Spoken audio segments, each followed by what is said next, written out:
buzzing straight through the glass, kicking down the door fast. Hey, we live with another episode of Busting It Up podcast and vlog. Before we get into it, make sure y'all subscribe, follow, share, and let your friends know about this video. Today we got some special guests in the building, and they're gonna make this. Let's just say they're gonna make this a very informative video. To my right, my guest host, Elijah. Tell me a little bit about yourself, Elijah. 20 years old, founder of Agora on Facebook. Go ahead and check us out. Healthy living, vegan lifestyle, just trying to put it all together and make it happen, make my mama proud, make my daddy proud too. That's pretty much all it comes down to. Salute. And one of the special guests, another special guest we have in the building is Brother Sharif Hamid. Yes, sir. Did I say it right? Yes, sir. I'm good. I'm nice. Brother Sharif, he has his own platform as well. Tell them a little bit about yourself and where they could follow you on social media, YouTube, everything. I could be found on Facebook, Sharif SHAREEF, Hamid HAMEED on Facebook. YouTube, I have a YouTube channel called The Hour of Power, so that's Hour of Power. Sharif Hamid on YouTube. Like you said, subscribe and share so we can continue to lift the mind, body, and soul of our people. I'm a mental health therapist, work with children and adults with mental health issues, mental, emotional issues. It's mostly in the school system. Salute. And calling in from Africa, we have Brother Fode. Yes, sir. Fode. Brother Fode calling in from Africa. The guest we have on is very, very knowledgeable people, and we just want to deliver a message out to the people that follow Busting It Up, and will be following Busting It Up, because this episode will be on YouTube, as well as other episodes we will be recording with these same brothers. That we could talk all day, but we only got an hour and some change, so we're gonna talk about what we could talk about in that amount of time. So stay tuned. Like I said, like, subscribe, follow, share, whatever you can do on social media, do it. And make sure you subscribe to The Hour of Power, Sharif Hamid on YouTube as well. Well, let's just jump right into it. Like I said, we got a special guest calling in from Africa. A guy I know real well. I grew up around him, one of my old heads. We from the same side of town, and he's doing some special things. He's one of the people that seen me grow up since I was a baby and seen the growth. And he always makes sure he hits me up and salutes all the time, no matter what. He just always encouraging and supporting and saluting, all the way from Africa. So I want to thank you for that, number one. And I want to dive right into it. Just tell me a little bit about yourself, and just dive right into it. It's on you. Hey, man. Well, first of all, man, salute to the full panel, man. Elijah, Tino, Wayne, yourself, and Sharif, man. Like you just said, man, we grew up together, man. We from the same neighborhood. We played pickup football, basketball on the same course, everything, man. Slap boxing. We ran the streets together, man. We came out of the streets together, man. So, it's definitely much love and respect to you for creating this kind of platform for us to have independently as brothers of the same struggle, man, who is really trying to, educate people about what we've learned through our struggle and our studies. So, like you said, my name is Fode Ajamu Mesere. Of course, my name change has come with my growth. People out there will know me as well as O. You know what I mean? A nickname that I had in the streets, but at the same time, I'm still the same person. I've just grown. So, I'm a African heritage researcher, man. I've been involved in researching things African, whether it's history, culture, politics, economics, just anything dealing with the culture and heritage of African people as a hobby, really since, teenage years, man. I always had my head in the book and always had interest there. But over the years, I've grown into somewhat of a family genealogist. I got really into advanced studies and field research. I consider myself a bona fide Garveyite, meaning that I'm a Pan-African. I believe in the unity and liberation of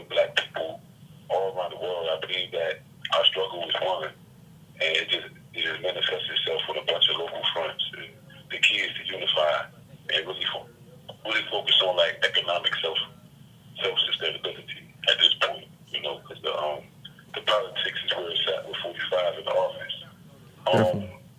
I would say that I'm an international organizer, and I founded an organization in 2011 called the Black Star Action Network International in Tampa, Florida. Since then, I moved back to Africa. I live in Freetown, Sierra Leone, where I've been for the last 5 years, over 5 years, building grassroots community programs, projects, campaigns, working with the youth, advocating them, using hip-hop, just really like doing the same kind of thing that, you know, I had dreams and aspirations to do in America, and really want to have a background in doing in America since I originally was trained in 1999 as an AmeriCorps organizer, really by Kim Bracey. Kim Bracey, who happened to be the former mayor of New York City. So all that did have happened. Right now, I'm proud to say that I'm the president of the UNIA Freetown Division, which takes our number 717, which happened to be our area code in Pennsylvania, where we come from, but also my mother's birthday. So I dedicate this all to us. And, you know, I just feel myself as being an extension of each and every one of you. If I could be there, I would be there. And if you could be here, you would be here. I really strongly believe that we're just extensions of each other. And, you know, a lot of people ask me why I came here. And I always ask them why not. And they really can't give me an answer. So that's who I am. And there's a lot more to go with who I am and what I know. But I don't want to hog up the whole show. But definitely salute, man. Let's bust it up. Salute. I just had a question for you. Like, what's anybody watching this will have this type of question. I just feel like it takes some real courage and to make that move. I mean, being born and raised here, and like so to a viewer watching, it's like, what finally was like, what hit you to basically say, look, I'm out of here. Like, I'm doing this now. Like, there's no turning back. I'm going. I'm packing up everything and I'm out. Like, what in your mind? It was so much different things going on at one time. I would say that for me to really decide to say I'm going to Africa, it may appear to have been like a pick up and go, but it really was years and years of manifestation. I have been a community organizer since 1999, and most people don't know that. They can't look past the negativity of my past. Right. But I've always been involved with community things and always had a good heart about those type of things. But over the years, like I said, man, I really got involved as an international organizer, man. You know, 10 years ago, 2008, 2007, 2006, I was walking around Europe warning people about Obama. You know, and now people is like, dang, like, you know, dude was out here talking this stuff about Obama. We were saying he was crazy. Right. But now look, you know, he really did invade Libya, and there really are 7 slaves there now. So it's like, you know, I've been on it. I've been up, but people really hadn't been up yet along with me. So it was crazy or something. To say that, I would say that it was years of manifestation that I've been organizing in my private life. I have been a political organizer. I have been doing all kinds of things that people know and don't know that I was doing. And in 2007, I developed a relationship with people in this country, Freetown, in particular. And they're Pan-Africans like myself. We shared the same core ideals about black people in Africa. I thought it was dope to really hook up with people in Africa to be able to build it. More importantly, I thought it was dope to really hook up with people from the country that I traced my roots back to, which happened to be Sierra Leone and the Mandingo people here. You know, growing up in America, being black, and really not having that kind of organic connection to anything African other than the people we might meet in the shop or in school or things like that, not really having a connection to the culture. I've always been more curious than I've been courageous. And it's a thin line between the two when it comes to me. Right. But I've always had a strong connection, man, with Africa, man. Inside of me, being a dark-skinned brother myself, always hearing the African booty scratchers, this and that. And then, you know, having a teenage life, man, where I did a lot of community service. And one of the places where I did a lot of community services was the library.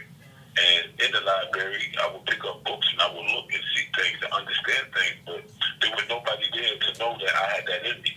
So, you know, just I begin to manifest myself and feel more courageous about just being who I am.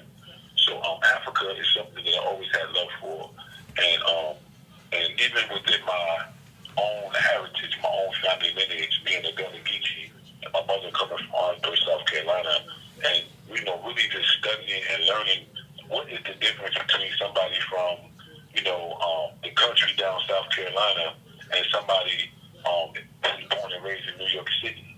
Culturally, what's the difference? What's the history and what's the heritage behind those individuals?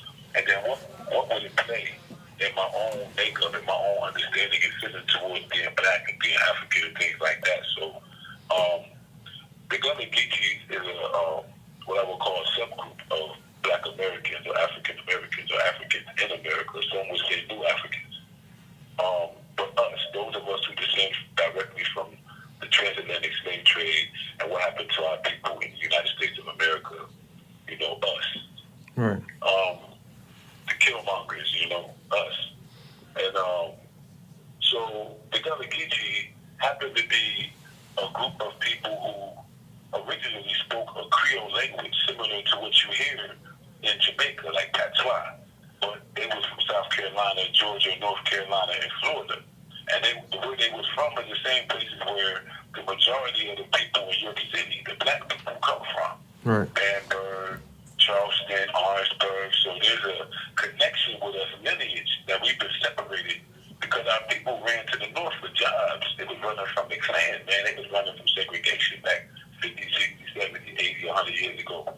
And York was a refuge for us, man. It had always been a refuge for runaway blacks, even since the slave trade, where it played a critical part in the Underground Railroad.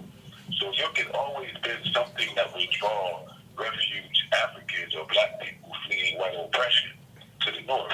So those of us who made York our home, like my family did, we have a strong Gullah Geechee identity and connection that we really have been completely uneducated about. I grew up at one point where all across my city, you would find speakeasies and, the old heads would be out there drinking gin and moonshine, corn liquor, and just getting it in. My mother was always going down south and coming back, down south and coming back. I remember the elders, really having a southern culture about them, but not understanding it.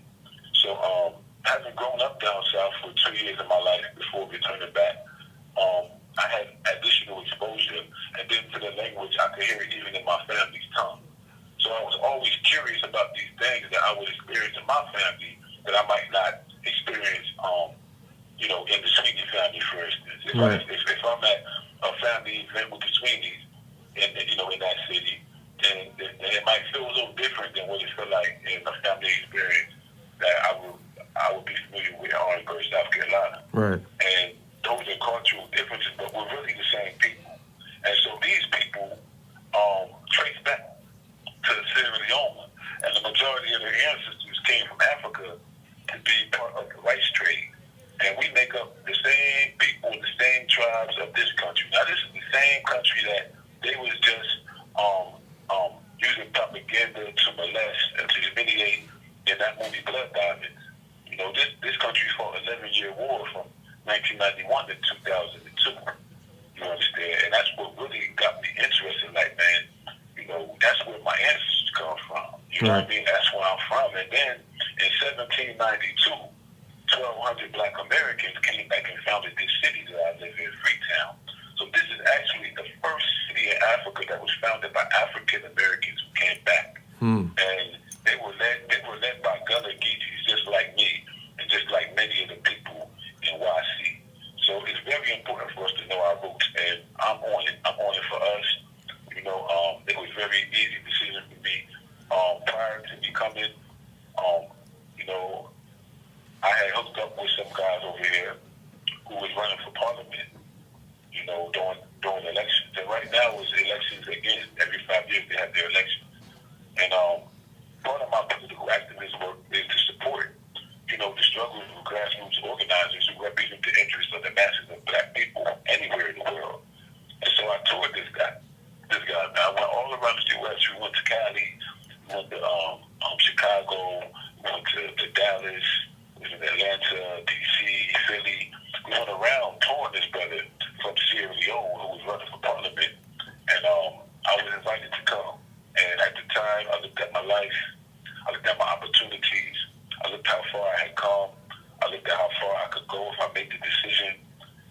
looked at all the people who didn't believe in me. I looked at all the people who thought I was crazy. I looked at all the people who wouldn't understand me until I said something like this on media. And my mother blessed me on my mission, man. My mother let me go. She kissed me. She let me go, and that was enough for me. And for now, this is where I'm at, and I'm loving it, man. There's so much to learn here, so much to teach here, and I've always been about that. And at the end of the day, I'm gonna bring it home. I'm gonna bring it home, and we all gonna learn from it. What would you say would be one of the biggest misconceptions that people have with Africa? Like, because like when from over here, what we see of Africa could be different than to somebody like you that's there. Well, that's easy for me. I would say that the number one misconception is that we're not Africans. Right. The number one misconception is that Africans don't like us. The number one misconception is that when we go to Africa, they ain't gonna understand us, and it's a lie. There is just like you have DNA in your blood that makes you look like your father and mother. Right. There's cultural DNA that's passed over. That's why when they hear hip hop, they dance. I was surprised to find hip hop so prominent in the streets of Freetown, bro. Right. I was surprised. I never knew that they loved to rap like us. And I didn't know that they like, to identify as us. They look at us and say, man, that's our brothers, that's our sisters. Wow. So I know people have had very negative experiences in Africa, and I think it's because their attitude towards Africans. Right. If you come here acting like you got an attitude towards Africans, you come around snooping, acting like a snob or like you're not an African, right, then they're gonna let you know that you're not welcome.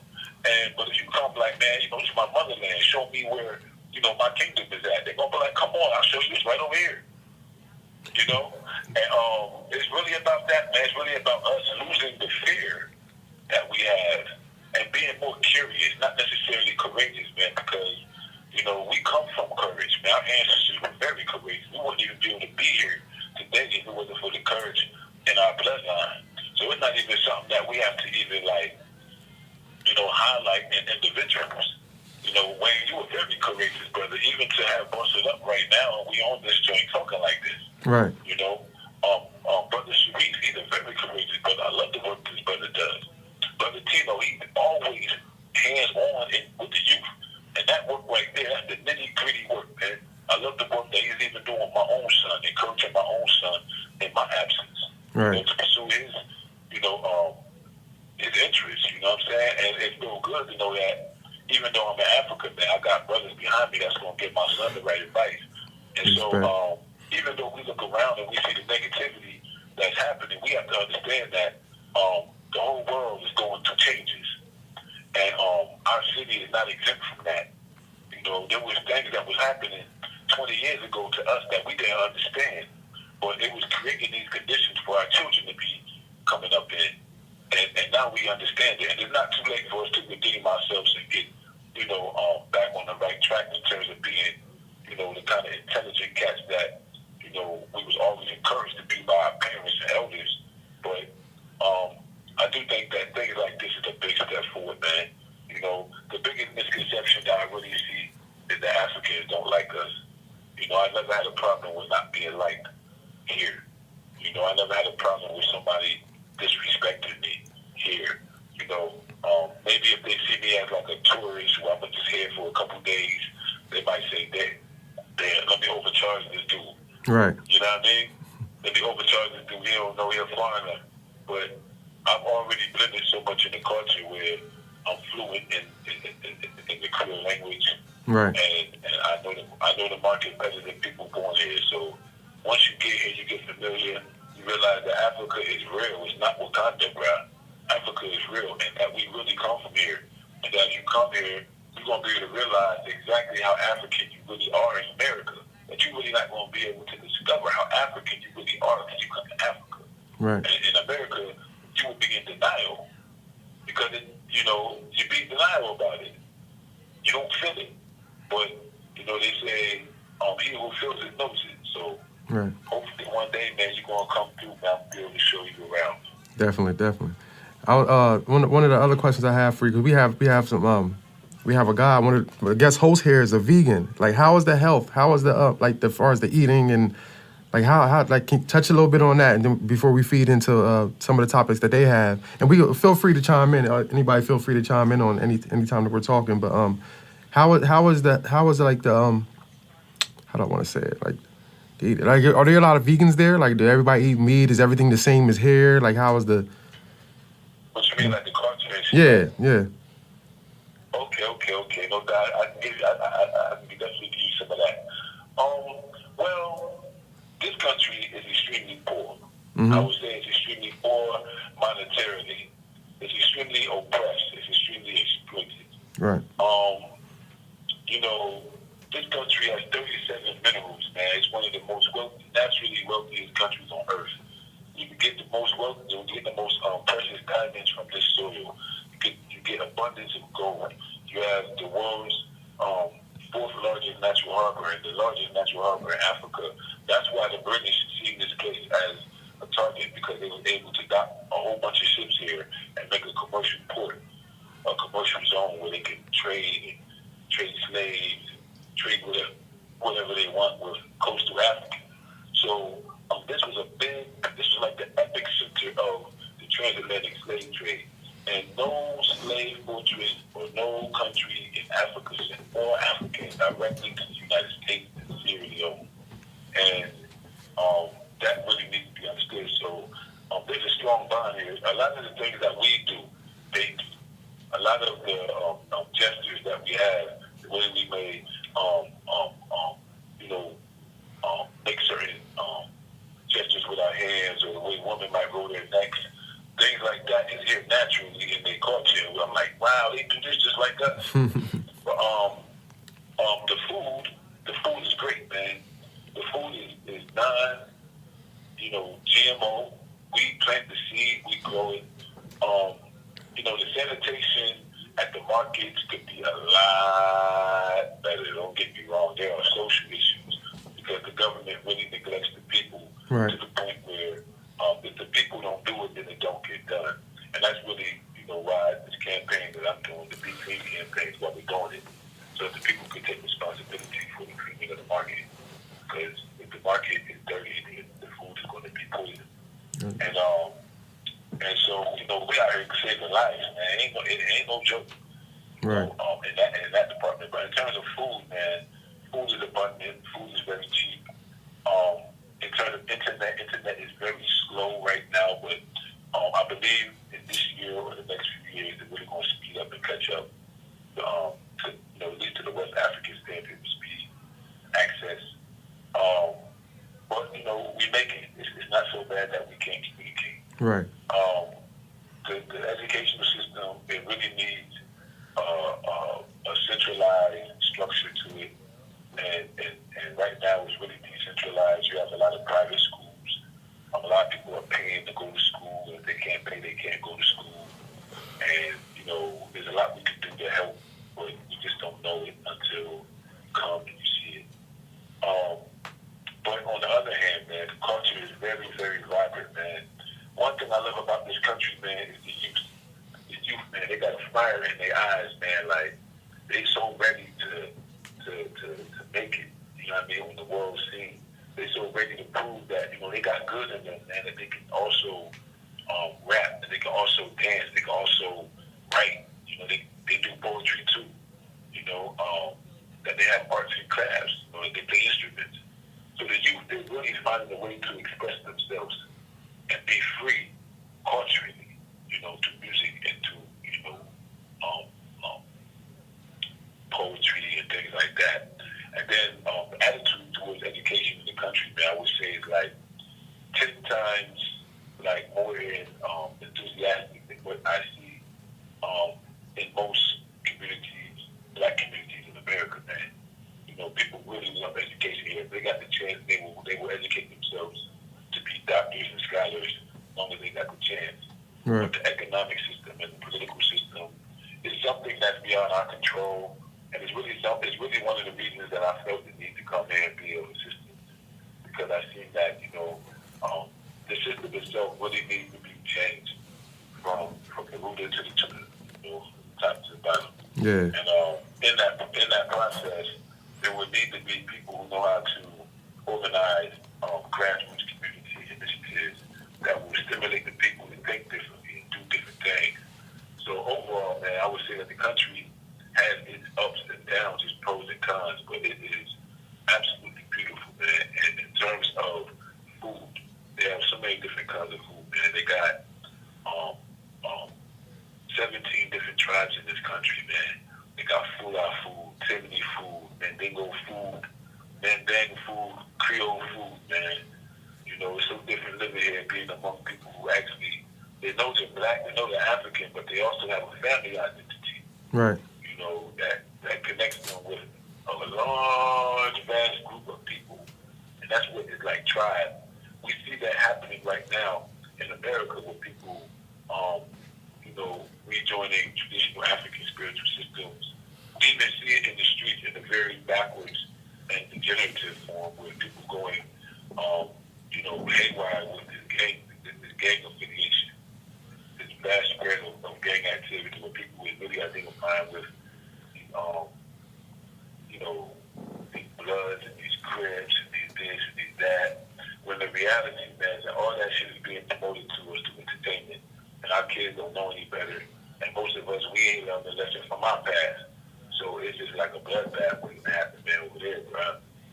It was easy for me to say, man, I'm tired of this shit. I'm going to Africa. Right. Tell you the truth. Salute to you.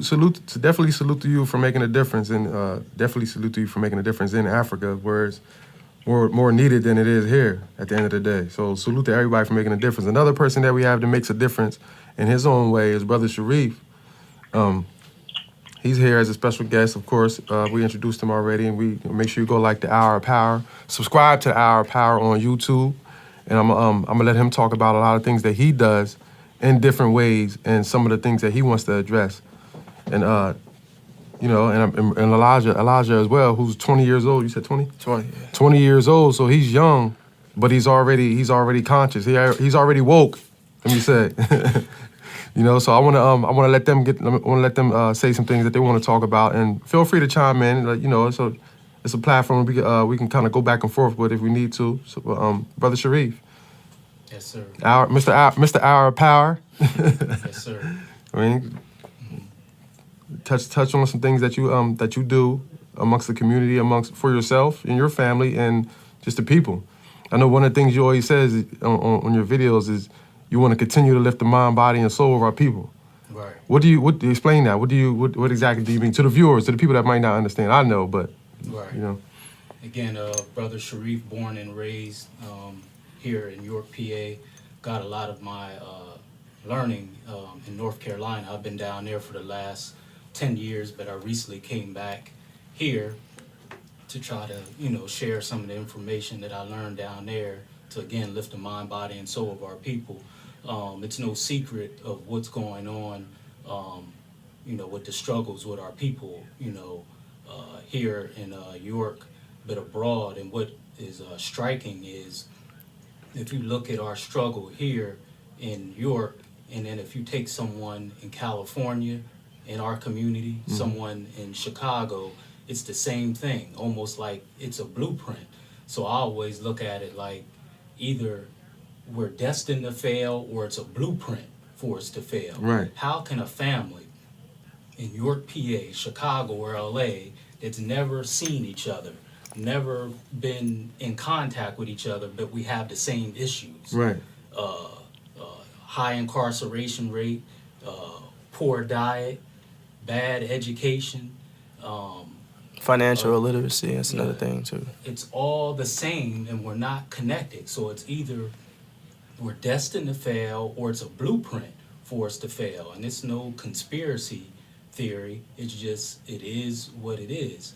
And I try to make things really simple so we have solutions to our issues. If we take the incarceration rate, and listen to me good on this, and then I'll, you know, we can talk about it. If you look at the incarceration rate as you know, with our people, and this isn't something that I'm making up or something I pulled out, you know, off the top of my head.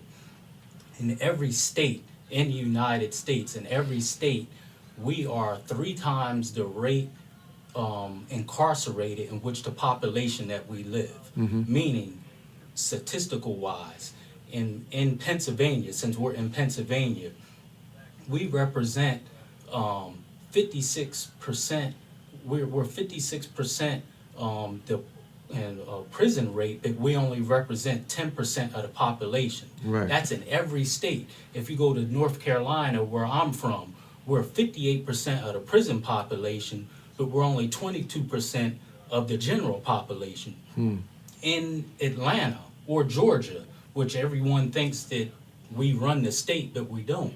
We are 69% of the prison population, but we're only 14% of the general population. Wow. So again, in every single state in the United States, we are 3 times the prison population of the population in which we live. Right. Every single state. How can that be? In Idaho, which people Damn. think that no black people live in Idaho, we're 26% of the prison population, but we're only 3% of the general population. So I'm gonna say that one more time. In every single state that we live, we are 3 times or more the prison population in which the population that we live. How can that be? There are simple solutions to this, and it's the home life. Right. It's the home life, and this is what we can control, is keeping our families together, right? Right. If we keep our families together and have a family structure and unit, anything that they throw in front of us, anything that we are suffering from, we can eradicate it almost overnight. But they make these problems more, and some of us make the problems more than what it is, Right. because of our home life. If you look at the what was the show, Good Times, they didn't have Cadillacs, they didn't have fancy houses, but they had a home, they had a structure, They had each other. at Right. home. Right. So that superseded anything that was going on. Someone on the outside may say, well, they look like they were struggling, but they had a home and a structure, and they knew how strong that was. Hence is why they approached, what was her name, Esther Rowe? That's the road, yeah. You talking about the Florida? what's Florida that? Evans, Yeah, her name, Florida her Evans. government name was Esther Rowe. They tried to start out that show as her being a single black mother, but she said absolutely not, Yeah. because she knew the power of having a structured A family. Right. So they tried to start her out as a single black mother and tried to have James Evans out of it. And she said, I will not do this show Right. without a strong black man by my side. And even on the Showing other us- end of the spectrum, I'm sorry to cut you off, but on the other end of the spectrum, I mean, you look at the Cosbys, Family Matters, even the Fresh Prince of Bel-Air. Both parental units are there. There's the matriarch and the patriarch of the family, and I think, that was way before my time. I mean, I caught by the time the Fresh Prince of Bel-Air was going off the air, I was just being born. But I seen every episode. You know what I mean? I'm very much so old soul. So, seeing those things and being blessed to have, both of my parents are around, and they got me out of the environments that I feel like, a lot of the people that I'm cool with, I didn't grow up in the city. I'm blessed to be able to say that. I didn't. That's not where I came from. So I got a whole different kind of education. And there were other struggles that I had to overcome, things that I had to deal with, being a black man in a white man's world. But that's something that we all have to deal with. And I'm glad that I got that lesson on how to deal with those kind of people, at a young age. But to bring it back to the parental unit and having that family structure, it takes a village at the end of the day. And it's not even just mom and dad, but it's mom, dad, auntie, uncle, grandma, grandpa, whoever's around, just to have that structure. And I feel like that's what so many of our young black men or boys that become men, they lack that, and they lack that feeling of empathy, that feeling of love and affection, and being able to get that from people. So, I love the fact that, in 2018, we are reclaiming that. We're reclaiming the nuclear family. We're reclaiming what's normal, what should be, mother, father, and then child, and then that child is being raised to become a man or a woman with goals and point of views, and not just to, you know, hug the corner or go sell their body for cash, things of that sort. But we're actually going off and going to university or going to a trade school or getting some type of certification to show that, like, hey, we can do this too. And, like, I think moving forward, you know, that's going to be the norm.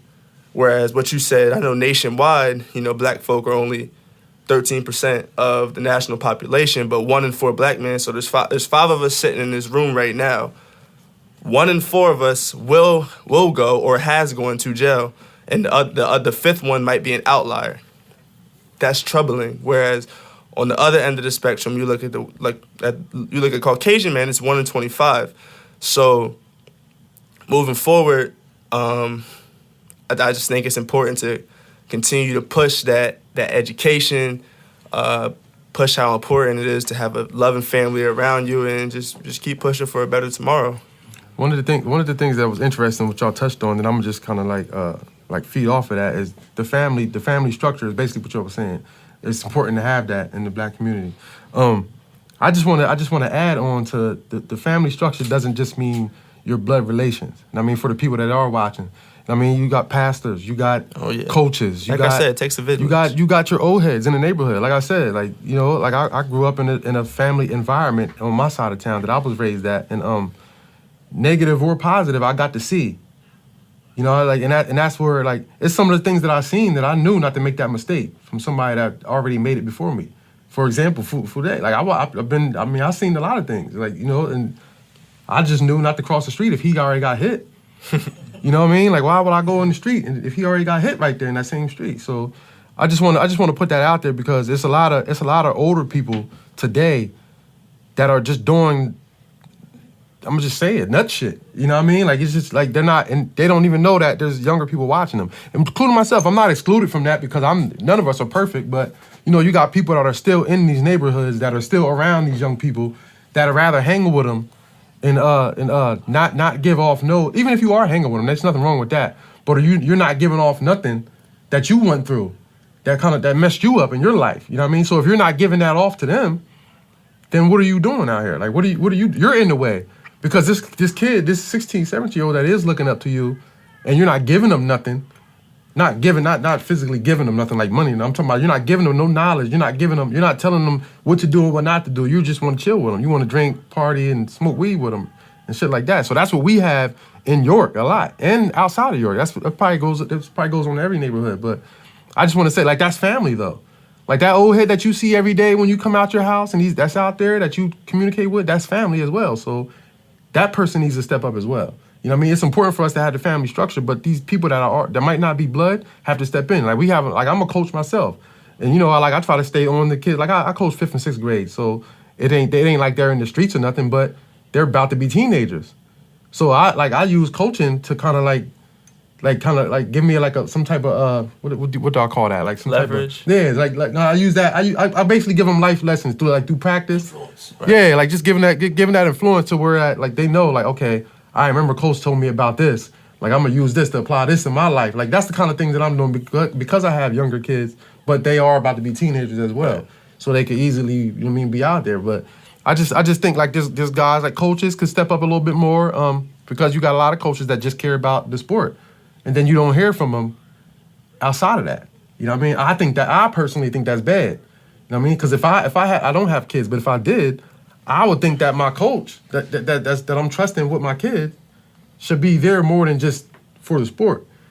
You know, like, just check and see, especially in the city, in the inner cities. I think that applies more for inner city, because you know what we subject to. So I think the coaches here could step up a little bit more. The guys in the neighborhood that might be still out there, whether you're in, you don't got to be just a guy that's out there involved with no illegal activity or nothing, but you're still an old head out there around the people. So you could step up as well. You know what I mean? So I just want to touch on that to kind of just say, like, it ain't just about blood family. It's them first, of course, but also the other family members also the other family that's around, pastors, big brothers, big sisters, because it ain't just about males either, you know what I mean? Because I feel like we just kind of like talked about the guys, but females as well. Like, I mean, your local hairstylist, you know what I mean? She can have a big influence on a young teenage girl, you know what I mean? And don't really think about it, don't really know that, because she's not really taking that time. But if you talk to one of them girls that might be coming in and getting her hair done, she might be going through something. I'm glad you mentioned that, brother. And with me being a mental health therapist, I work with children in the school system, and I work with families. That's my job. But that's a key point. If you go back on my, I don't think it's on my YouTube channel, but on my Facebook, I did a message a couple weeks ago. I said sisters need their father too, Right. because we often talk about the detrimental effects of black boys not having their fathers in their life, and we know that. You don't need to go to school for that. Right. But we very rarely talk about the detrimental effects of sisters not having their father Right. in their life. If you're not in your children's life, male or female, you might as well just spend a couple $100, put one of those big poster boards up on the highway and say, here's my daughter, here's my son, Right. have at it, what you want. Right. There's over 90,000 black women in this prison system now. If they're not there, that means, because I worked in the juvenile detention centers, that means where's the nurturing for the child at? Right. You know how many grandparents are raising their children now? Yeah. Why is 50 and 60-year-old elders raising children when Right. they have two able-bodied parents? This is absolutely destroying, our family structure. And if no one don't get nothing out of what I say today, is the foundation has to be at home. The foundation has to be at home, and the system knows this. And the traps are there, but if we continue to fall in these traps, then that'll be on us. I'll say this one thing, and then I'll let it to everyone else. It is a study out there. It's a 20-year-old study. Since I work in mental health and psychology, I'm not a psychologist, but when you're a therapist, you are trained in all these areas. Right.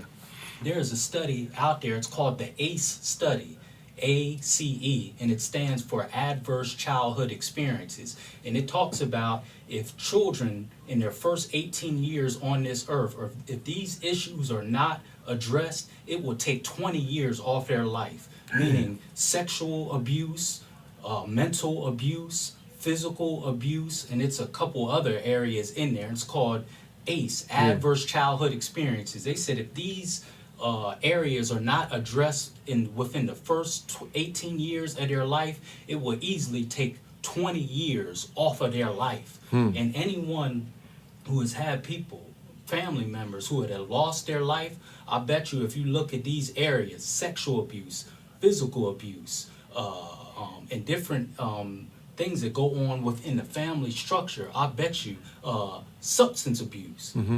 All black families, one way or another, they have experienced these things. They said it would take 20 years off of your life, and then it has what you call the ACE survey, and it asks anyone within the first 18 years of their life, have you had a family member that has been incarcerated? Have you been yelled at? Have you been properly fed? Have you been clothed properly? Right.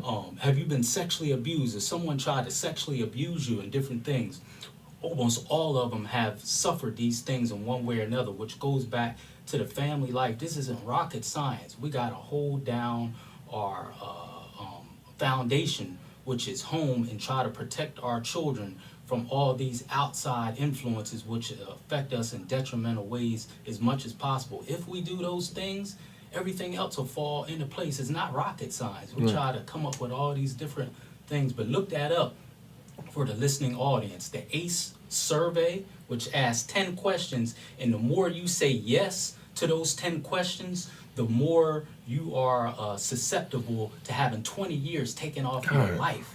That's the ACE survey, and then the ACE study, which is Adverse Childhood Experiences. It talks about different things that we have been predisposed to that can take 20 years off your life. Substance abuse, physical and sexual abuse, and physical and incarceration. And I've seen these things over and over again with being a therapist. Just hold down the family as much as you can. And I think just piggybacking off of what you said about, addressing these issues within the first 18 years or whatever time it may be, another thing that I think needs to be addressed in the black community, like it's addressed in other communities, is you know, the mental, physical, and spiritual health of our young men and women. I feel like a lot of times it's kind of swept under the rug, or it's, you know, quote unquote prayed away, instead of addressed in a way that's constructive and not destructive. When you tell somebody, you know, that's not valid, or if they're dealing with demons on their own, and as a parent, you're not telling them, you know, or giving them conducive support and things of those sort, I feel like you're kind of, you know, like you said, not addressing the issues, which is in turn putting unnecessary stress on them, and could potentially knock those years off of their life. I know personally, growing up, I had very supportive parents. So whenever I went through something, I was able to go right to them and talk to one, if not the other, if not both, about it.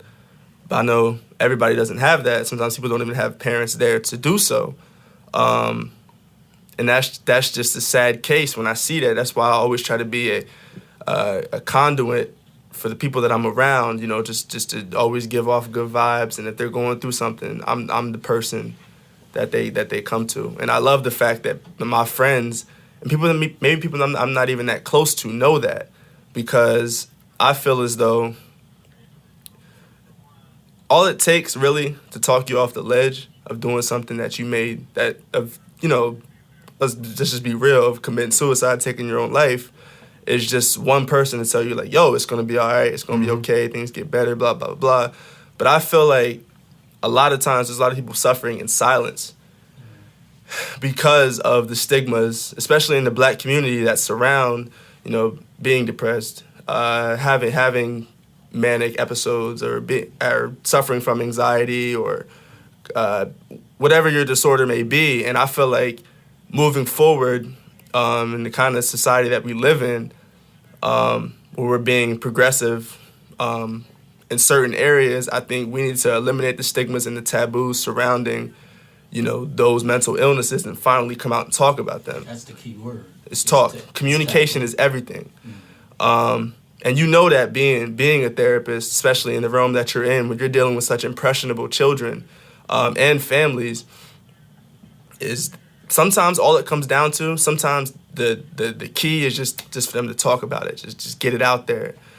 I don't like when you do this. I don't like when you do that, blah, blah, blah. It may come off as, you know, annoying to those people in the beginning, but you'll start to realize that some of the issues will start to go away up here. And then once that happens, you know, the sky's the limit.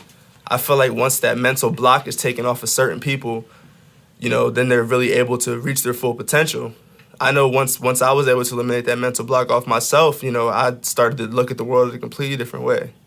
So just wanted to say that. It's crazy that you say that, because I think I kind of experienced that a little bit myself, but not necessarily because I didn't have the dad around and none of that, but I experienced that with death, and I always like held everything in. You know what I mean? Until it was just this year. It was the first time I actually sat down and was able to break down, like cry for real. Like, in all these years, like, I experienced so much death in my life, like close and majority close, like in my neighborhood. Like, I just experienced so much death, and this year I just had a moment where it was just like, you know what?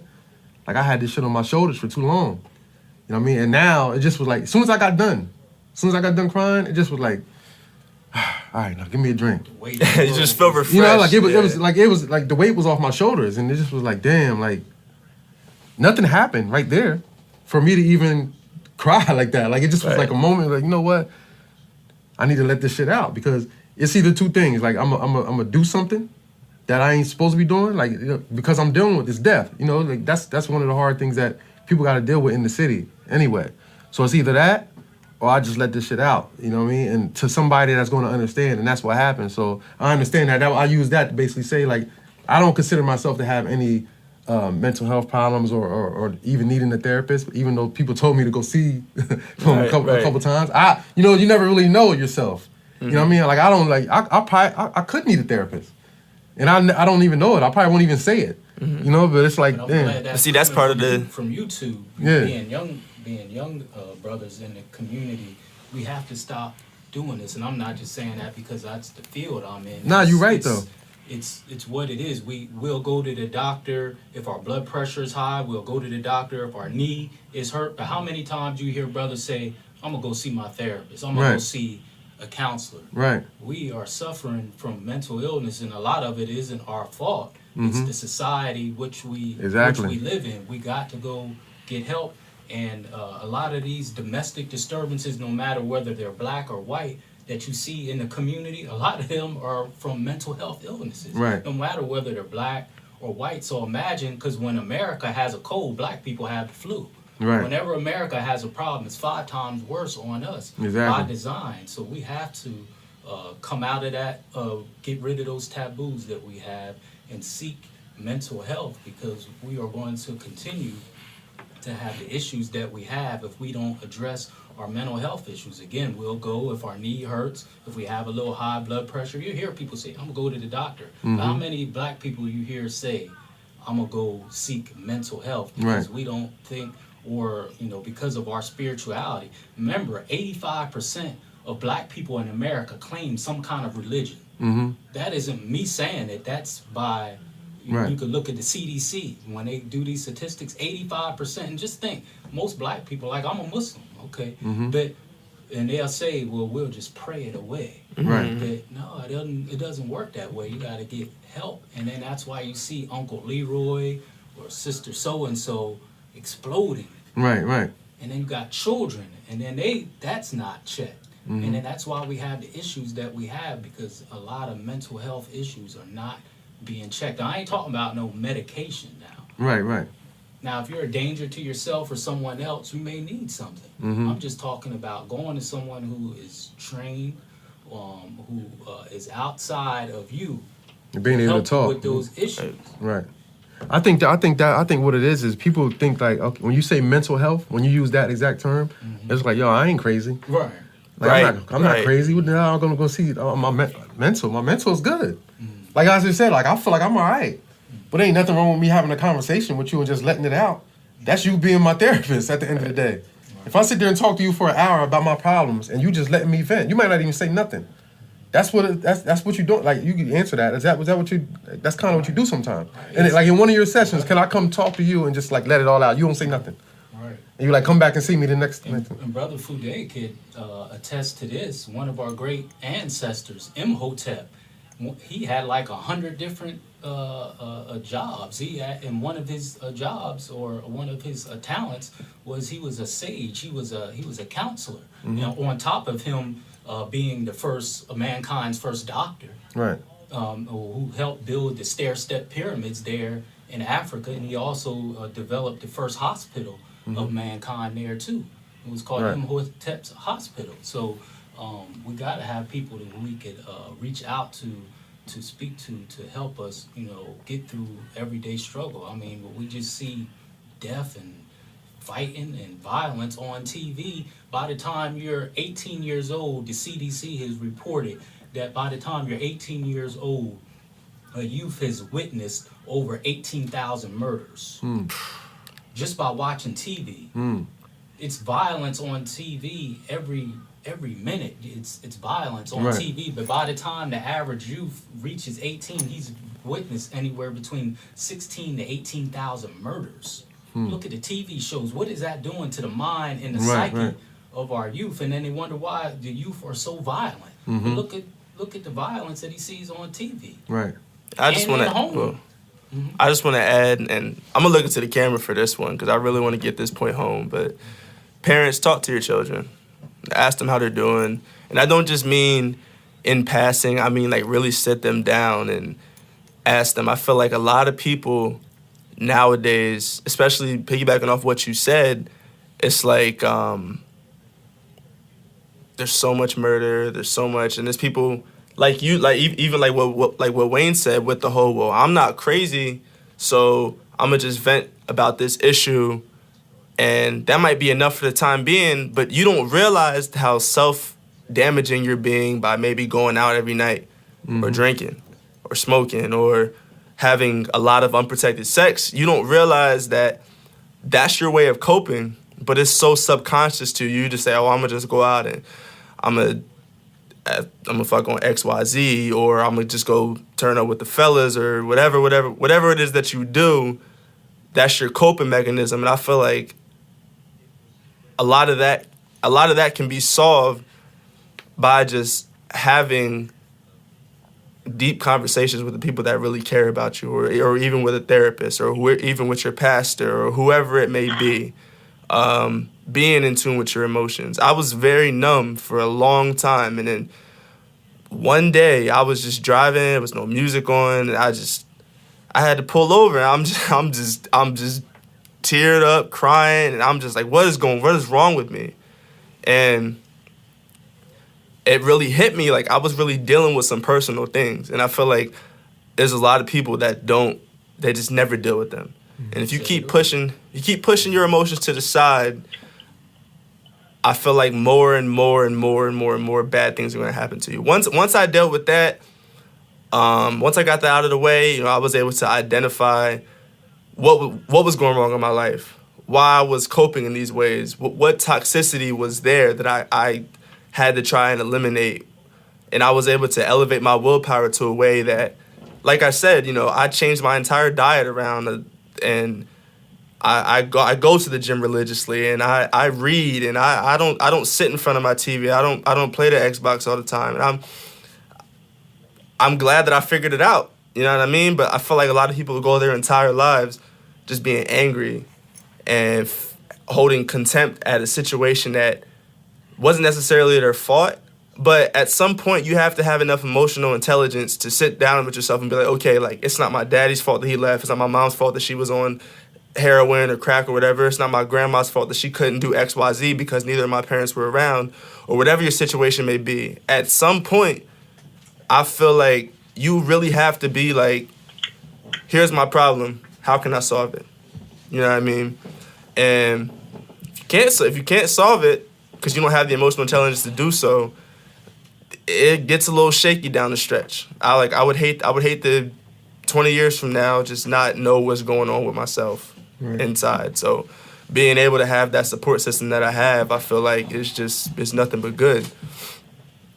One cause and one problem causes another a lot of times. Oh yeah. So what Wayne said earlier, which was key, was he held, not him, a lot of black men, we hold our emotions in. Like, who started the idea that we're not allowed to cry, or we shouldn't cry. Right. So what I'm saying about one problem causes another. If we continue to hold our emotions in, so say you have a girlfriend or a wife, and we know women talk, and you holding it in, and then you explode. Now you got a domestic violence issue. Right, you know how right. many brothers are beating on women because of problems that, and I'm not beating up on anyone mentally. I'm just saying that when you hold your emotions in like that, and you don't allow yourself to express your self like that, that's where the explosions come in. And just pull out a gun and just bam. That could have been 16 years, 18 years of pent up emotion because someone told you you're not supposed to express yourself. You're not supposed to cry. Right. I cry a lot. Yeah. Right. But I'm not explosive either. I'm very calm almost all the time because I know how to balance my emotions. But you know how many brothers pin up and then they take it out on each other, take it out on their children, take it out on a significant other. Now you got that man on you about a domestic violence charge. You shot your brother because you don't know how to control your emotions. Who said that you ain't allowed to cry? And that all goes back to your mental health. Right. Yes, Right. It's all connected. So where do y'all think that generational conditioning came from that makes us as a community afraid to admit that either we might have mental health or our kids might have mental health? Because that's kind of how you're going to have to change the conditioning. Right. I think it dates back to. I think Brother Fude Was you trying to say something? Yeah, I've been trying to say something for a minute, right? I can't hear you. Go ahead. Hell. Y'all niggas really busting it up, huh? Yeah, damn right. Go ahead, we got you though. I thought he hung up. Man, that's what's up, man. Yo, Sharif, man, you were saying a few very important things. I just want to, I was writing notes and just wanted to say some things about it. One, which is recognizing that, it's a system in place. And there's planning in place, there's funding and budgeting involved, and all these things, think tanks involved in creating the circumstances that we're living under. And there's always been, from day one, with black men and black women and black people in the United States of America. I think that we're talking about the suppression of negative thoughts and emotions, man. You know what I mean? And also, man, I think that we grew up with parents who was faking it to make it. You know, I think that we learned it first with our old heads, with the elders. Like, they was used to faking it to make it. You know, we are the generation after civil rights. You know what I mean? We were basically born and raised integrated. You know what I mean? And it was a completely different kind of social experience. You talk about how many hours we spend looking at screens per day, whether it's TV screens or phone screens, you know. And like the brother said, how much violence and how much murder we see reflected in our own communities, in our own lives on a daily basis, man. There is a serious connection, as well as the new, surge in pharmaceutical drugs, man. So I heard it said before that, we're not necessarily stupid. We're being victimized. Like, we're really being brainwashed from day one to respond to certain circumstances and really to suppress this rage. We're outraged. We're generations of rage. Amos Wilson talks about it a lot. We talk in his book, Black on Black Violence. We were saying, like, one of the reasons why you find black on black violence is the suppression of black rage. There's no constructive way to get it out. I remember growing up in York, man, you could go to the Cox Avenue gym and take free karate classes. You can go to the Jefferson Center, and just enjoy yourself. You can go to the Lighthouse and play basketball. You know what I mean? All these different kind of things that was there for us. I see those things being expanded on. The children who was beneficiaries of that. Now we got our own children and doing our own thing. So, in terms of the adverse childhood experience, man, I think that we're the ones who really got to break it, man. The physical abuse and the sexual abuse, both. They are lethal in our communities. We see people trying to run away from the pain of that and hide the scars of it constantly. And we're dealing with people with wounded egos. So I just really appreciate the discussion shifting towards mental health. And then, the 18-year time frame as well, because that means we need to start early.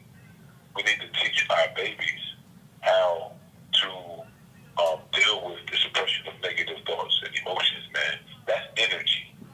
That energy can be projected. And, your child can be around a negative child, and, he jump over like a virus. Right. And before you know, your child acting up in the house. And so this is really a communal thing, man. We all have to be teachers. We all have to be learners. We have to shut up and listen to the young ones. They know what they're talking about. They know what they're experiencing. Just like we did when we was younger, nobody wanted to listen. Yep. So it goes both ways. We got a lot of old people that's not elders. We got olders. They're old, but they're fools. They continue to do the same thing we watched them do. Exactly. When we was kids. Exactly. You understand?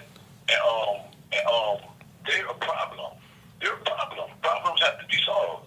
They're a problem in our community. They're a virus. I mean, think about it. Think about how many dudes where they don't belong there no more, bruh. Right. Think about how many dudes we lost already who could have rightfully been in their place if not for them. Exactly. And we got all kinds of ill-principled cats running around, man. Yep. You know what I mean? So we have to clean our city, man, and it starts with us. It starts with us cleaning ourselves. It's crazy. It's crazy. You Getting that therapy we need is on point, man. Crying, screaming to the top of your lungs, man. Writing a song, doing a poem, man. Taking a trip. Whatever you got to do to have that moment of awareness, man. Not that breakdown, but that breakthrough. Right. You know what I mean? You go for that, man. And you support other people in this, man. That's really what it's about, man. Us being supportive as one. And for that, you said something that I definitely want to touch on, because today, you know, when the youth do something that they ain't supposed to do, or they get in a little trouble, the first thing that happens is you have a bunch of older people.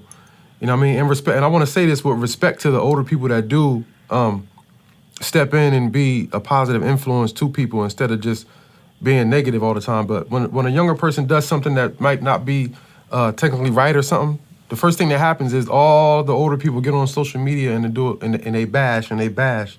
You know what I mean? Oh, it wasn't like this in my day. It wasn't this. This and that. Like it's just a bunch of negativity. But I mean, it's very rare that you see these same older people stepping in before something happens. You know what I mean? So it's like how are you sitting here bashing after the fact when you sat down on your love seat and didn't do nothing when you knew what was going on right in front of your front porch? You didn't do nothing. So now you're bashing. You know what I mean? Like that don't make no sense. And I think a lot of the stuff that goes on today is just a reflection of what was happening before. At the end of the day, like what was the old heads doing before? Like everything just changed. Like the young people just came up with something. Like no. Same thing, man. Right. It's like, yo, why? Because the older people just automatically assume that. Like, first thing they said, this wasn't going down in my day. And okay, some things wasn't. You know what I mean? Like some things was different. But at the end of the day was like, for example, like what killed them when somebody dies and somebody gets killed. Oh, back in my day, all we used to do was fight. No. So what happened to all the people that was killed back in your day? Was they just fighting and died? Like they was getting shot too. Like it was the same type of things going on. Maybe not as much, but at the same time, I just hate it when that's one of my little pet peeves when I get on social media. It's like I hate when somebody that's like 45, 50, you know what I mean? They get on there like, oh, this it wasn't like this person. Okay, well you step in before something happens.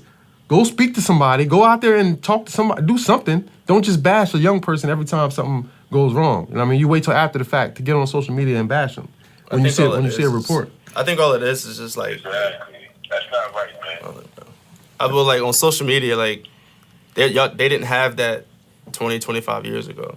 Right. So when something happens, like we have the whole world in the palm of our hands, like right here. Like, you know what I'm saying? So like when something happens, it comes through. I've been out of high school for 2 years, and I know that doesn't sound like a long time to any of y'all, but anyway. So I've been out of high school for 2 years, and I still know pretty much instantly when something happens up there. Because one, I have a little sister that goes there. She texts me the second it happens, and two, YDR or whatever, what have you, will have it up in the news. So I feel like that plays a large role in it too. And then you have old heads getting up on their high horse. So, well, back in our day, we could just get together and have a good time, and then these things happen. That's a lie.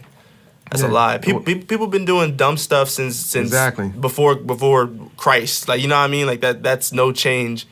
I feel like people were just some people are just predisposed to being more dumb than others. But nowadays, it's like my generation has to be on their P's and Q's all the way around, because everything we say and do can be screenshotted and sent to somebody with the tap of a button. Right. I don't know. Like that's just one of the things that really bothers me, man. Like, cause in York, you kind of know who's doing what for the most part.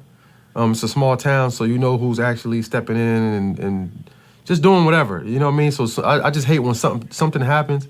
It's just bashing immediately from older people when you're not being that old head that you could be.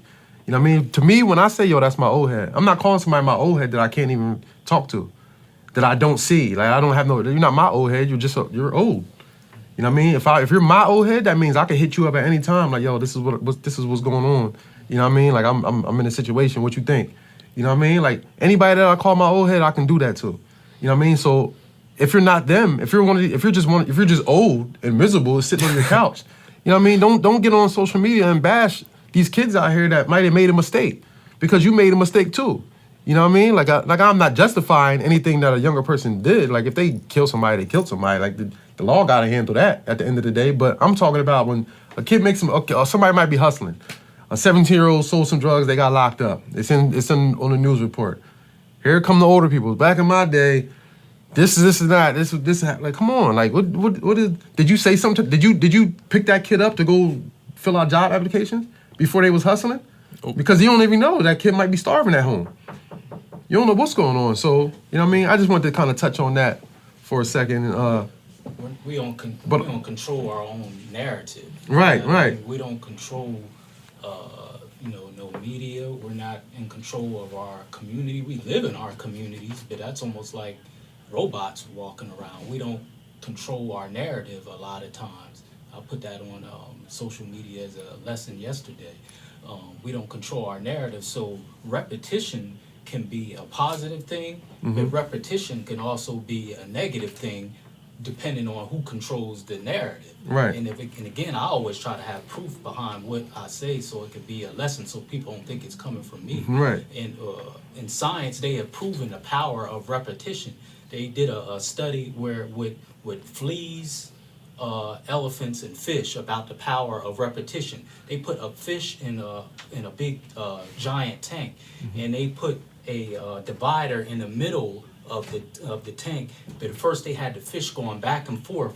But when they put the divider in the middle of the tank, when the fish continuously hit this divider and couldn't go to the other side of the tank, once they removed that divider, the fish wouldn't go to the other side of the tank. There wasn't nothing wrong with its gills, wasn't nothing wrong with its eyes. It got used to hitting that divider. Right. It wouldn't go to the other side of the tank. And then they did the same thing with fleas. Fleas can jump 5 to 10 feet off the ground. Wow. People don't know that. By them continuously putting a cover on the top of the cup, by them keep hitting that top of that cup repeatedly, when they took the cover off, the fleas wouldn't jump out the cup. Right. There wasn't nothing wrong with its hind legs, wasn't nothing wrong with its eyes. It got used to jumping so far. And then they did the same thing with elephants. They repeatedly put the elephant's food 10 feet away. It got used to walking 10 feet. That's Then it. they put the food 15 feet away. The elephants almost starved because they got used to walking 10 feet Wow. to Yeah. get their food. It almost starved. Nothing wrong with its trunk, nothing wrong with its legs. He got used to walking 10 feet and almost starved. So Wow. we've gotten used to doing the same thing over and over again through repetition, Right. but in a negative way because we don't control our narrative. Right. Well, correct me if I'm Control. wrong. You as a psychologist, that's nothing more than Ivan Pavlov. That's his social conditioning. Right. Social engineering. Social engineering, right? Yeah. Engineering, conditioning, yeah. Like, I feel like as Black people, our narrative wasn't written for us. Our narrative in the past, I say in the past 50 years, was very much so written by, correct me if I'm wrong, it's Nixon that had the war on drugs, right? Okay. Our narrative was written by him to where inner city Black folk are these warmongering drug dealers that's what the media tries to portray us as. And so when people see that, they glorify that lifestyle. You even see it in our music today.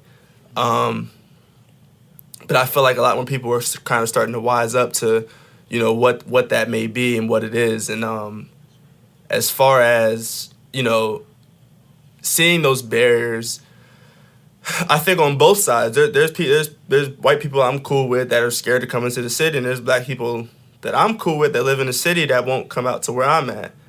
And I feel like that goes back to the literally the dividers where the city line starts and ends is where some people won't go. And, mentally, that's a barrier that I think keeps us from really being unified. There's some places that people mentally think they can't go because of what might happen to them. Wherever I go, I'm not necessarily scared. And that's just the way I was always raised. Like, That's a whole nother yeah, issue because you can't serve anyone that you're afraid of. right, Always remember that you can't serve anyone that you're afraid of. Like Tino does a thing at the Vonnie Grimes gym.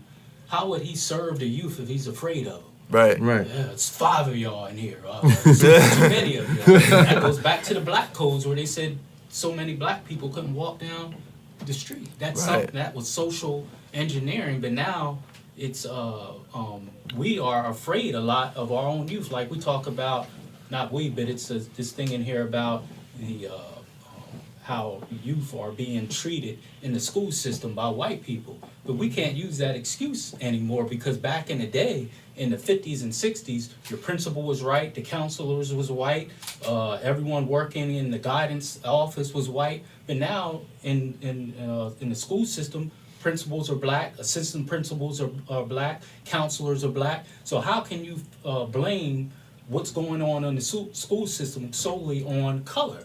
I mean, I'm gonna That's keep because we are living out white supremacy. Yeah. Right. It's the same thing, but you can't say it's because, that's because the principal is black. I mean, the principal is white. No, if you go to York High, the principals are black. A lot of them are, the assistant principals are black. The counselors are black. But the system is still there. It's just black faces living out the system. Right. Because of the mindset. So And you unfortunately, can't blame it on color anymore. well, I mean, Right.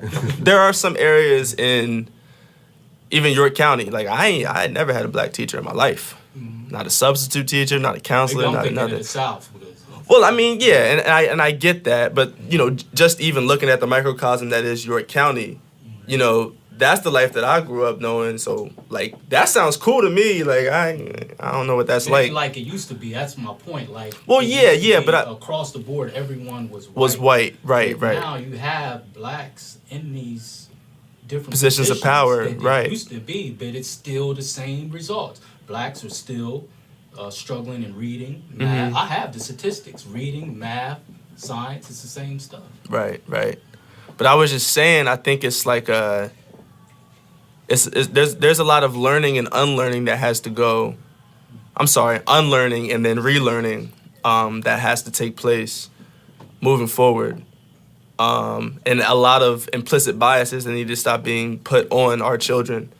When I have a child, when that day comes, no time soon, knock on wood, but when that time comes, I would like my child to know that, as far as me, I think, my child is going to be special. But once he leaves out of the house, let's be real, like no one actually cares. Like you're gonna get your teachers and your things of that sort, but like let's keep it 100. Like you're not special in the grand scheme of things. So you should always take in what you know, or you should take in what you're learning. Don't think you're above anybody and things of that sort. But I feel as though like people nowadays, they feel like they're entitled to what they have. People take school for granted. People take even public transportation for granted, or working for granted, or whatever it may be, being able to walk on your two legs. And a lot of that a lot of that mentality is what's creating the division, I think, as far as like what we were going back to with the barriers and thinking that like people, like principals, whether they're black, white, Puerto Rican, Spanish, or whatever, are out to get them instead of help them. Especially now that we're outliving white supremacy and, Jim Crow laws and people that even lived during that era. I think moving forward, at least I hope, that when my children are born and your children are grown, that, we'll be in a school system, and not only a school system, but a criminal justice system where everyone's looked at as the same exact way, and there's no, aversions going into it. You're going to be treated justly, no matter who you are. That's some very informative talk right there. I learned some stuff myself. One of the things I wanted to talk about, and Fude, you still there? Fude?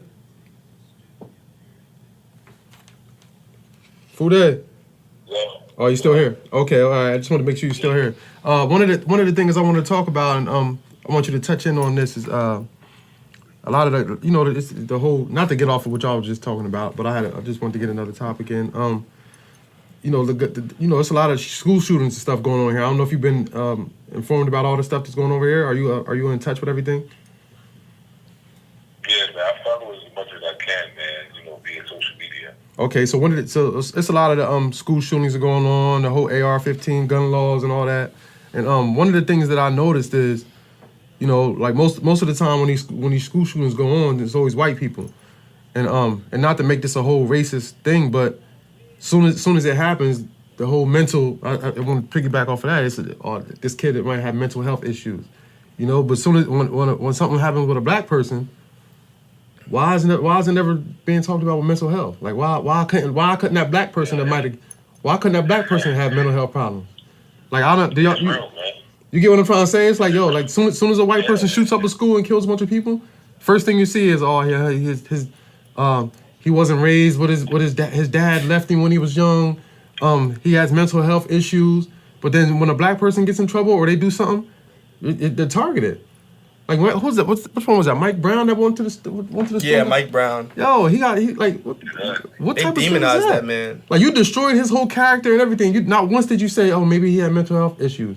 Not once did you say, like anything that could have been on his side, basically. Right. You know what I mean? Like you destroyed him. Yeah, that's the thing, man. That's the thing, man. Like, what do we say?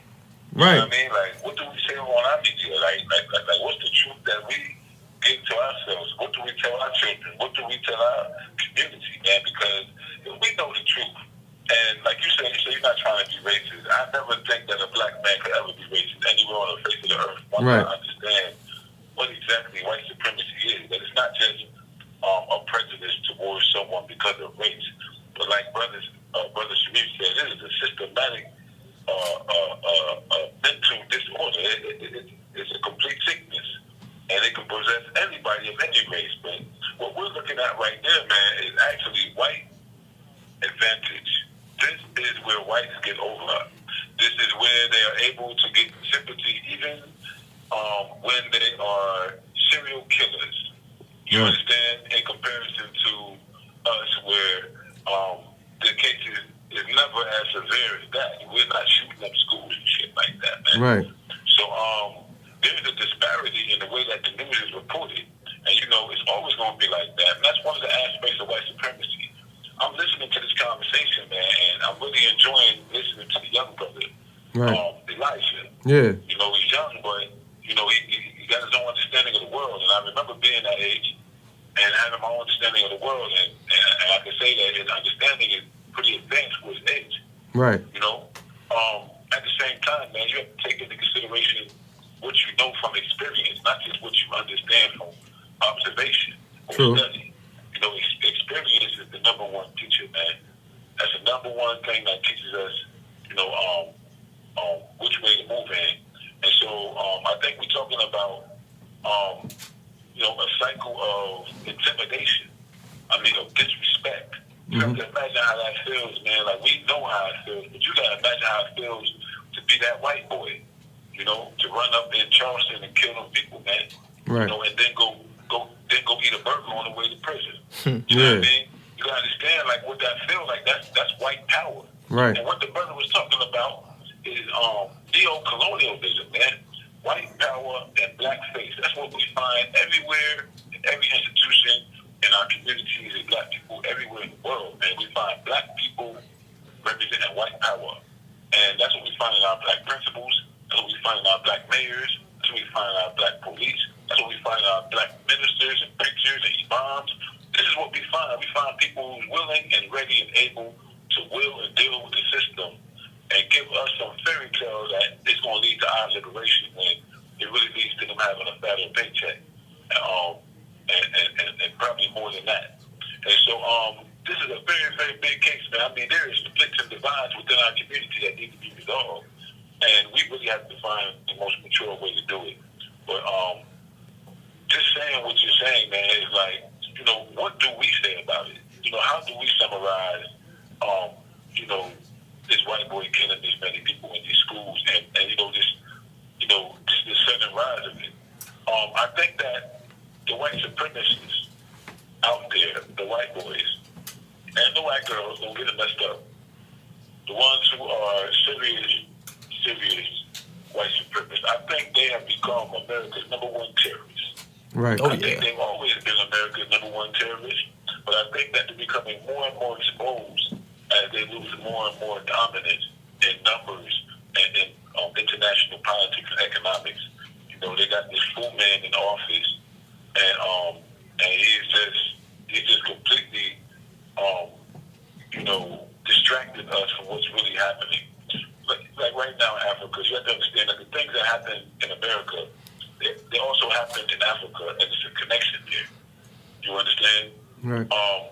there's a lot of people in America who's fired up behind this Black Panther movie, for instance.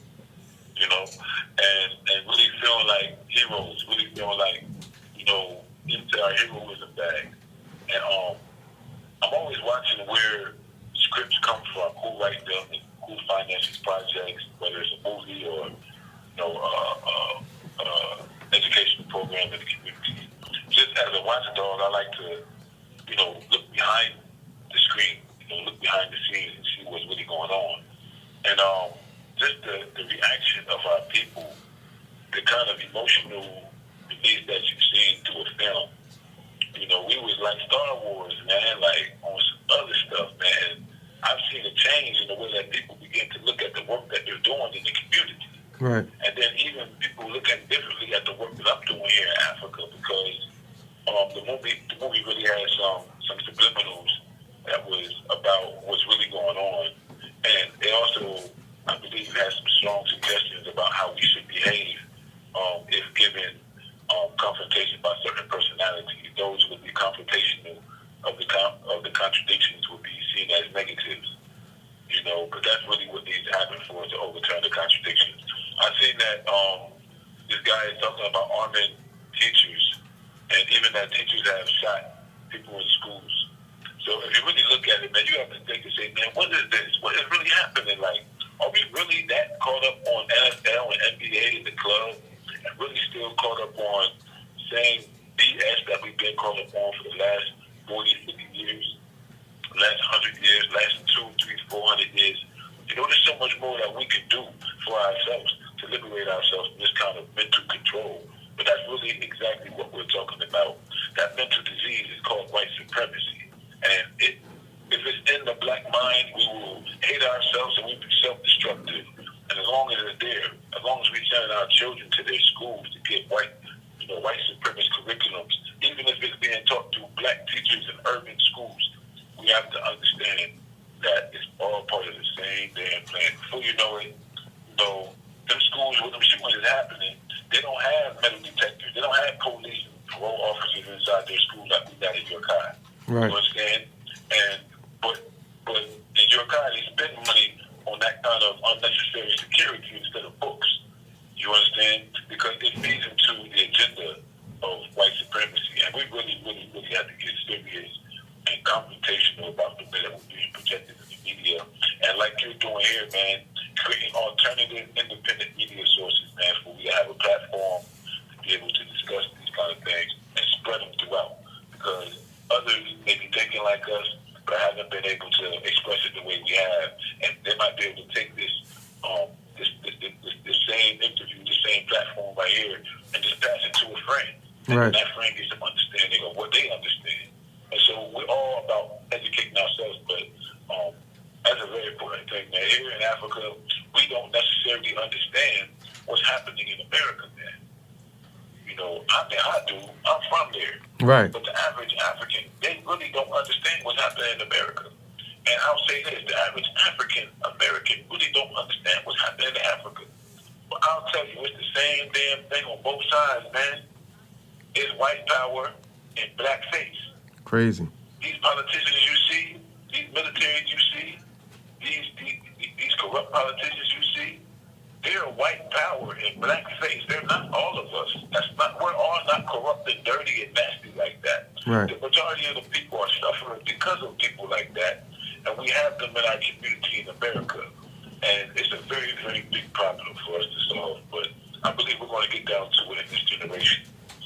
Most definitely. Most definitely, man. I wanna leave that right there, man. That, hey, Fude, we definitely want to have you back on here because I know you're real deep with a lot of things that you're knowledgeable about, as well as Brother Sharif and Elijah. So we definitely want to continue these conversations on another episode as well, just to kind of lead in from this one to the next episode, you know. And I want to thank you for joining us all the way from Africa, and I want to thank Brother Sharif for joining us. And my guest host Elijah for joining us, and I definitely think this episode was very informative, and a lot people can get a lot from this. I got a lot from this because some of the stuff that y'all talked about I wasn't really up on. You know what I mean? So I know the viewers will be up on this as well.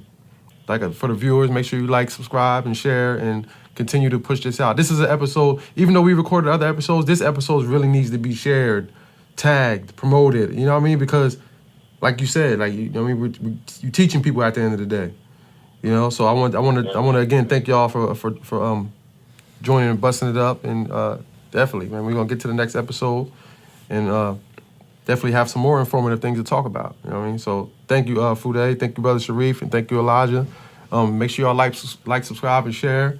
And next episode, man. Make sure you like the Hour of Power on Facebook as well. Like Agora. Agora, that's Agora. Agora on Facebook. Hey, man. Salute, brothers, man. Salute, man. Thank you again, man. Thank you, man. Thank you. Sharif, Hour of Power, Sharif Hamid on Facebook and YouTube. We want to end it off with that saying that you give us at the beginning of yours. We want to continue to lift the mind, body. We want to hear that. Continue to lift the mind, body, and soul of our people. If your mind, body, and soul isn't right, you're just a drone walking around on the earth. Facts. Salute. Yeah, right. Subscribe. We buzzing straight through the glass, kicking down the door fast. Gotta take it, never ask. Selling probably never last. We buzzing straight through the glass, living life too fast.